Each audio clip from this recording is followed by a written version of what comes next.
नमस्कार, आप सबका स्वागत है हमारे खास कार्यक्रम देश देशांतर में। मैं हूं कवीन सचान और एक बार फिर हम कोरोना से जुड़ी नई जानकारियां और कुछ नए जो कदम उठाए जा रहे हैं उन पर बातचीत करेंगे आज के अपने इस खास एपिसोड में।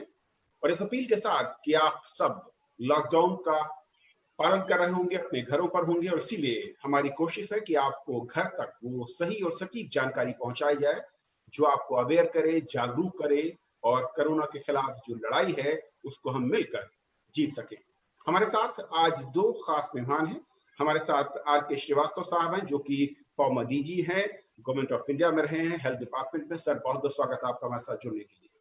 और हमारे साथ दूसरे खास मेहमान हैं श्यामली हैं जो कि कोरोना पॉजिटिव हुई, उनको संक्रमण हुआ, इसके बाद उन्होंने इलाज करवाया और आज वो कोरोना नेगेटिव है, यानी कि पूरी तरीके से स्वस्थ हैं। श्यामली, बहुत बहुत स्वागत आपका।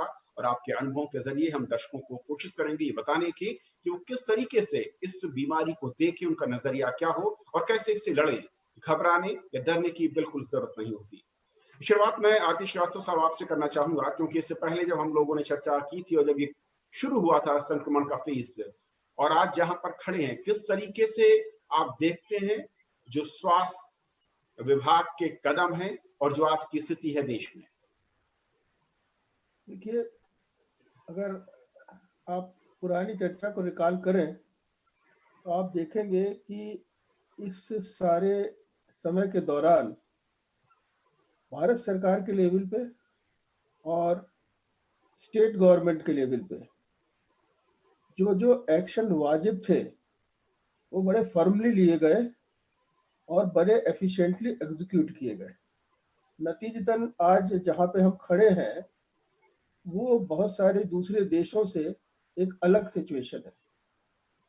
वो सिचुएशन ऐसी है जिसके अंदर हम ये कह सकते हैं क्लियरली कि हमने अपने अच्छे निर्णय की वजह से और उन अच्छे निर्णयों को अच्छी प्रकार से एग्जीक्यूट करने की वजह से इस बड़ी महामारी को उस लेवल तक जाने से रोक दिया है जो वो दूसरे देशों में जा चुकी है। ये सही है कि पिछले कुछ समय के अंदर कुछ ऐसे एपिसोड हुए जिसकी वजह से एक तेजी से बढ़ने वाली संख्या आ गई इस बीमारी की और देश के अन्य प्रांतों के अंदर ये बीमारी अपने नए नए हॉटस्पॉट लेके आ रही है। लेकिन उसके साथ साथ ये भी बहुत जरूरी है समझना कि उससे मैचिंग जो एक्शन भारत सरकार के और स्टेट गवर्नमेंट के थे वो एक काफी हद तक इन लोकल क्लस्टर्स को और जो से होने वाला लोकल ट्रांसमिशन है इसको अपने अंदर तक महदूद करने में समर्थ हुए।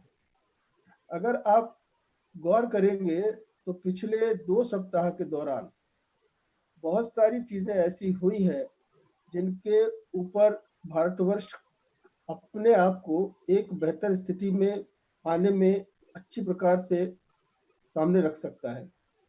हमारी political decision process, public communication process, public participation process बहुत सॉलिडली सेंट्रल गवर्नमेंट के डायरेक्टिव और स्टेट गवर्नमेंट के एक्शंस के साथ मिलकर काम कर रहा है।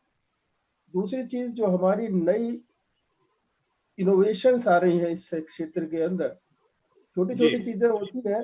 जैसे फॉर एग्जांपल आप कहते हैं सोशल डिस्टेंसिंग।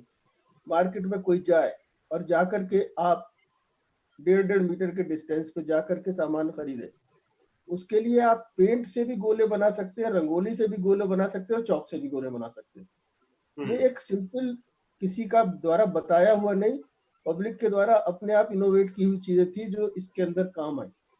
ऐसे और बहुत सारे इनोवेशन हमारे यहाँ आए, जैसे कैपेसिटी बिल्डिंग फॉर आईसीयू और high and patient care unit, उसके अंदर रेलवे बोगीज का इस्तेमाल करना, 10,000 बेड का रिजर्व कैपेसिटी बनाना, या फिर नए डायग्नोस्टिक किट निकालना, या फिर सस्ते किस्म के वेंटिलेटर निकालना।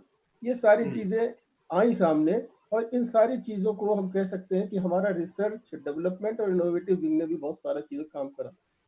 और देखिए आखिर में श्रीवास्तव सर, उनकी जनता का पार्टिसिपेशन भी दो बहुत है। चीजें जो कही जा रही हैं, पहली चीज ये कि ये वाकई बहुत अहम है कि दुनिया के दूसरे देशों से हम जब देखते हैं और जिस वक्त का केस आता है और जो आज की स्थिति है, उसमें संख्या के लिहाज से बिल्कुल ठीक कहा आपने कि हमने बहुत बड़े स्तर पर इसे रोकने में अब तक कामयाबी हासिल की है।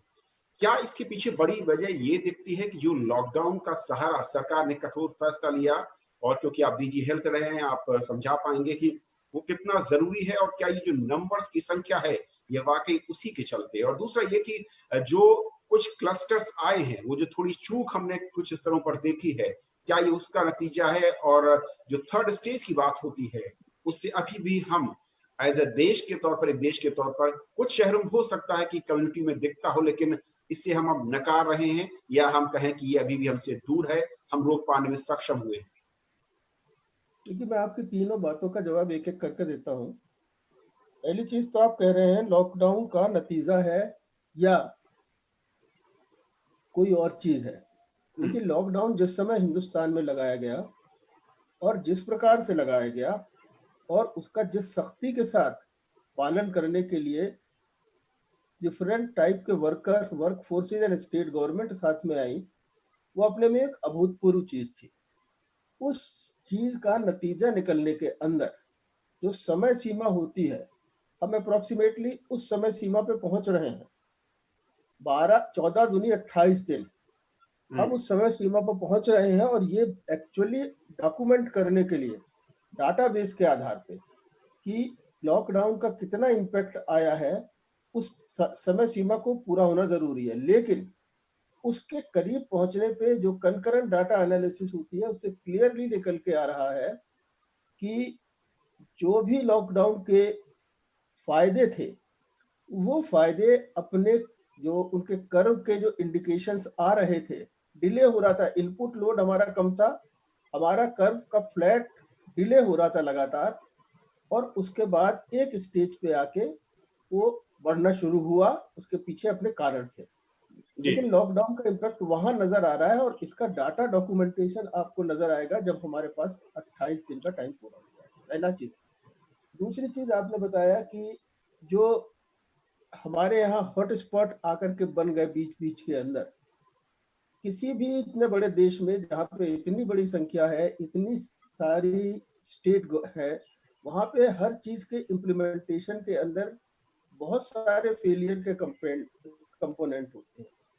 वो कंपोनेंट कितनी जल्दी पहचाने जाते हैं, उनको कितनी जल्दी रोकथाम का प्रयास किया जाता है, उसके अंदर सेंटर और स्टेट की कितनी कामनेस ऑफ माइंड रहती है हैंडल करने में, ये देखने वाली चीज है।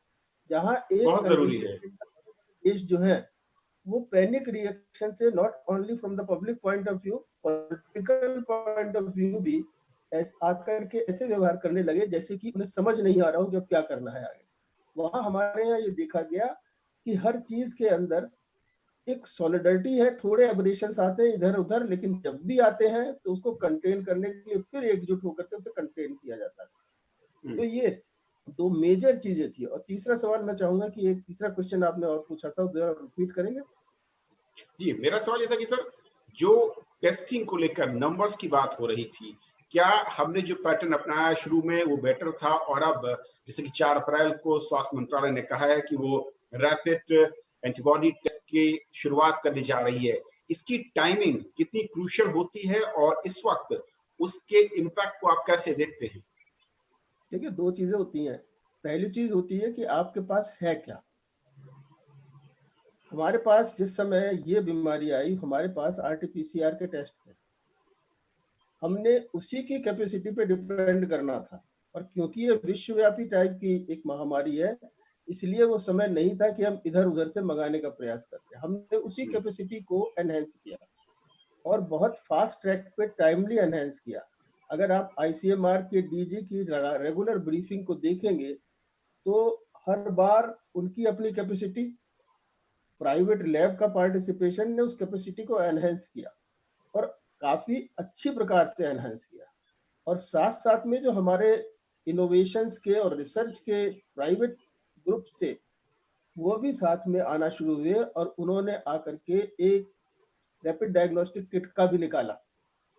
अब वो किट अपने आप में बनने के अंदर उसने जितना कम से कम टाइम किसी कंट्री में लग सकता है उतना ही टाइम लगा उसके अंदर।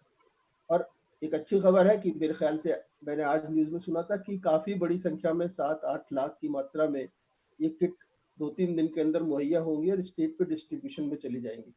नाउ इसकी बिल्कुल। टाइमिंग की बात है। टाइमिंग जो होती है, टाइमिंग होती है जब आपके पास केस लोड आना शुरू हो जाता है, वो जो सस्पेक्ट, ये टाइमिंग उन कंट्रीज के लिए इस प्रकार के टेस्ट के लिए जरूरी होती है जिनकी लिमिटेड कैपेसिटी होती है। हमारी लिमिटेड कैपेसिटी थी, हमने जो पॉजिटिव आए, जो सिम्टोमेटिक केसेस थे, जो उनके कंटैक्ट प्राइमरी थे, सेकेंडरी कंटैक्ट थे, उन सब को पूरी प्रकार से इन टेस्ट के जरिए स्क्रीन किया। ये सही है कि थोड़ा टाइम लगा उसके अंदर, रिपोर्ट आने में टाइम लगा, लंबा प्रोसेस होता है टेस्ट का। अब दूसरा ये है कि जब हम एक्सटेंसिव लोकल ट्रांसमिशन पे हैं, मैं इसको ये नहीं कहूंगा कि फेज 3 के अंदर चलेगा, मैं कहूंगा कि क्लस्टर्स हैं, क्लस्टर्स के अंदर कंटैक्ट है, कंटैक्ट के सेकेंडरी कंटैक्ट है और एक एक्सटेंसिव लोकल ट्रांसमिशन है। तो जब एक्सटेंसिव लोकल ट्रांसमिशन के स्टेज में होता है तो नंबर बहुत बढ़ जाता है। वो नंबर जब बढ़ता है तो उस नंबर को मैचिंग टेस्ट के साथ इतने लंबे प्रोसेस में नहीं डाला जा सकता। उसमें स्क्रीन करके ये निकाला जाता है कि कौन सा जो पेशेंट है, कौन सा कंटैक्ट है जिसके अंदर रैपिडली टेस्ट करके 2 घंटे में ये बता पाए कि एंटीबॉडी टाइटर ऐसा है। तो वो किट भी आ गई है। अब ये किट जी 2-3 दिन के अंदर जहां जहां बड़े बड़े क्लस्टर बने, जैसे महाराष्ट्र में 8 क्लस्टर हो गए, इन बड़े बड़े क्लस्टर पे जब इस्तेमाल होंगे तो आप एक ग्रुप बना देंगे, वो केसेस जिन केसेस को अलग रखने की जरूरत है, हॉस्पिटलाइज करने की जरूरत है, ट्रीट करने की जरूरत है, आइसोलेशन में डालने की जरूरत है, एक केसेस जो उससे परे हैं, जिनके अंदर अच्छा एंटीबॉडी टाइटर है। इसका एक महत्वपूर्ण पहलू ये भी है कि ऐसी सिचुएशन में आपका health system, public health system overwhelm होने लगता है। शामली हमारे साथ, श्रीवास्तव साहब, मैं लौट रहा हूँ क्लस्टर पर बात करूंगा आपसे। शामली, क्योंकि मैं थोड़ा सा आपका अनुभव समझना चाहूंगा। आम पब्लिक के बीच में एक जो बात सामने आती है, कई जगह हमने देखा कि डॉक्टर्स खुद जा रहे हैं, स्क्रीनिंग करना चाहते हैं, लेकिन कुछ लोग शायद किसी अज्ञात भय या डर के चलते या कुछ अफवाहों के चलते शायद उससे वो लोग पीछे हटते हैं या किनारा करते हैं। आप क्या कहना चाहेंगे और किस तरीके से आपको पता चला कि आप कोरोना पॉजिटिव हुई और उसके बाद का जो प्रोसेस था ठीक होने तक, उसे मानसिक तौर पर क्या सबसे बड़ी चीज जो आपको लगता है कि जरूरी है?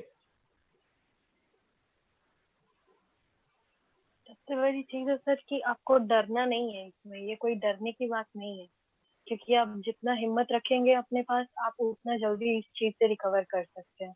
तो अगर कोई डॉक्टर या फिर कोई भी मेडिकल स्टाफ आपका सैंपल कलेक्ट करने के लिए जा रहे हैं या फिर आपको आपका स्क्रीनिंग करने के लिए जा रहे हैं, तो आप उनसे डरे नहीं, वो आपके भलाई के लिए कर रहे हैं।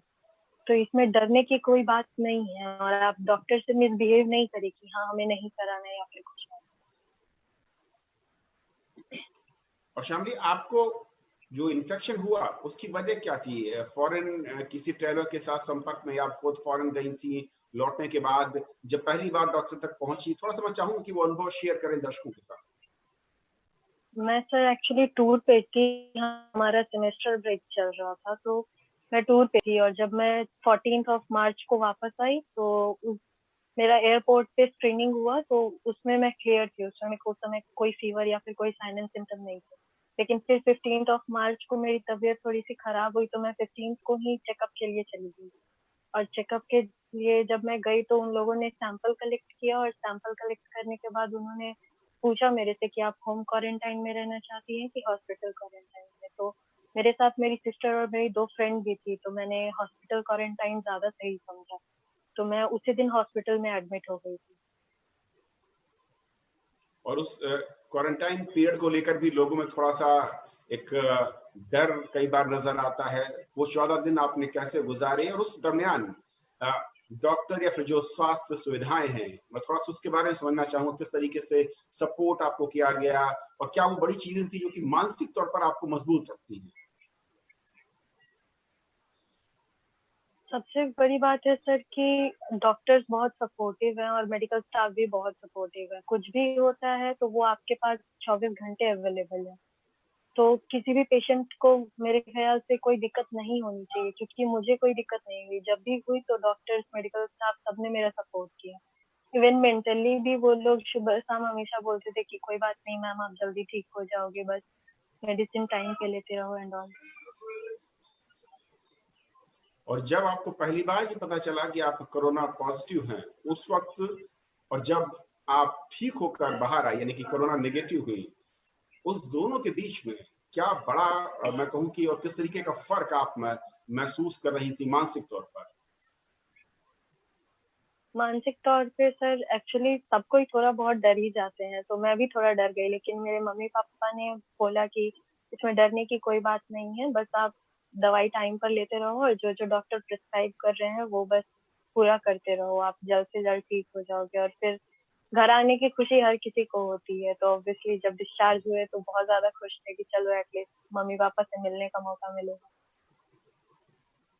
जी। श्रीवास्तव सर, जी शामली जो जैसे कि कह रही है बहुत अहम है कि उन और कई राज्यों ने एडवाइजरी जारी की है कि अगर आप उन क्लस्टर्स में गए हैं या उन लोगों के संपर्क में आए हैं जो कि फॉरेन ट्रेवलर थे, या फिर आप ऐसी जगहों पर गए थे जहां पर संक्रमण का खतरा था, तो आप बताएं सरकार को, लोकल एजेंसीज को बताएं। क्लस्टर से डीलिंग के लिए क्या कुछ और कदमों की आपको लगता है जरूरत है?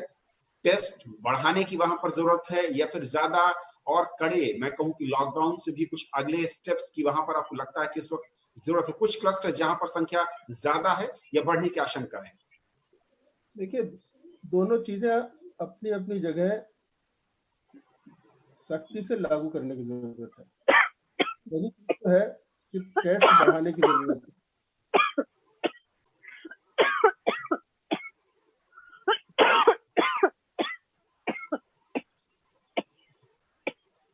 जी श्रीवास्तव सर। हाँ, पहली चीज तो है कि जो टेस्ट है, इस क्लस्टर के नॉर्मल क्लस्टर जो बनता है उसके बाद एक 3 किलोमीटर या 5 किलोमीटर का एरिया देखा जाता है, जिसको हम बोलते हैं कि वो सारा एरिया बन जाता है, जिसको हम कॉर्डन करते हैं और उसके अंदर सारे लोगों को स्क्रीन करते हैं, सिम्टोमेटिक है, एसिम्टोमेटिक है, और उनको उसी हिसाब से मैनेज करते हैं।